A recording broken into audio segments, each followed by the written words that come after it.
Ang you said kanina na parang you're gonna join again sa Olympics. So why did you decide na to do the last dance sa Hollywood? Ano po yung tanong? Why did you decide na tumuloy sa Olympics sa Hollywood, sa LA? For me, I still have the fire. I still love the sports. So I will always love the sports, but I know I can still do it. 2028, kaya ko pa rin, and kaya ko pa rin mag-commit, and that's why I said I'm looking forward sa 2028. But again, depende yan kung magbuntis siya. Kasi at the end of the day, pamilya ang unahin ko. Pero meron ng mga early plans to train for 2028? Actually, I started training already. Nag-training ako dahan-dahan, bumabalik na yung lakas ko. And dahan-dahan din na binabalik ko yung routine sa training. So, kung tatanungin, nagte-training po ako. So if ever ba you're gonna be going back sa division ng 2021 o baka labanan mo si Ending Ando sa... Depende po, kasi hindi natin masabi kung ano ang IWF, ano ang Olympic weight category na ilalabas nila. And for me, it's good. Dito pa lang sa Pilipinas, may competition na, and dadalhin natin sa Olympics ay mga magagaling na. Miss Heidi, if ever mabuntis ka, or parang gano'ng katagal bago ka makabalik sa training? Ano bang actually, first time.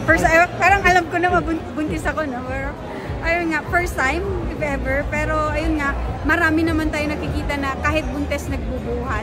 So, yun, habang buntis nagbubuhat, build muscle pa rin. Then, after that, recovery saglit, then training ulit. Then, build muscle talaga. So, tignan natin. Basta ready yung muscle ko, ready ang katawan ko, at ready ang mind ko. So, kailangan talaga back to mental training na rin ako. Meron ka ng adjustment na if ever na mangyari ngayon? Actually, wala pa kaming plan B for that. Pero, kailangan ko i-embrace na mangyayari yun. Kasi nga, priorities to have a family. Then after that, Olympics. Then, baka ang Olympics kasi next year ang Olympic qualifying. So, we'll see. You said na 2020 will be your last dance. So, what next after 2020? Magiging coach ka ba sa 2020 o sinabi? Ako, siguro magiging sports leader ako.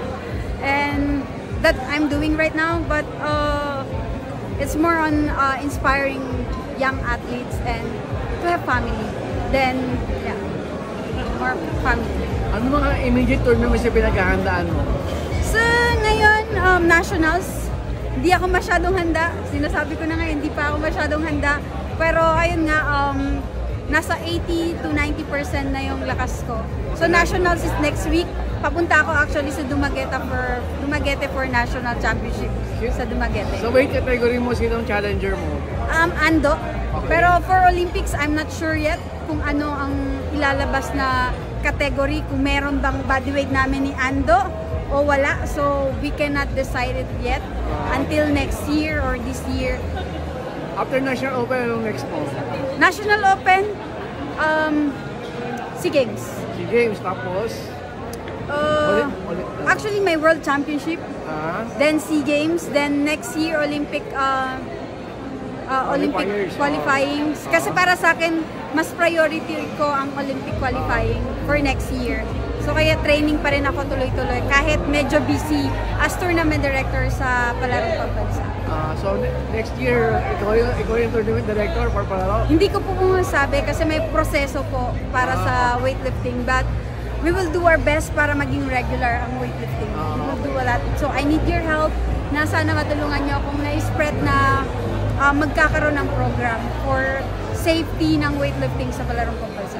Kung sakali man, next year, nandun ka pa rin sa palaro? I will be forever with weightlifting kasi dyan na ako sa weightlifting, atleta, technical director, or tournament director, or as supporter, nandun ako for weightlifting. Okay. So, malamang iba natin, ikaw pa rin ang tournament director next year? Hindi ko po masabi, pero I will do my best for weightlifting. Okay. Yes, thank you so much. Thank you.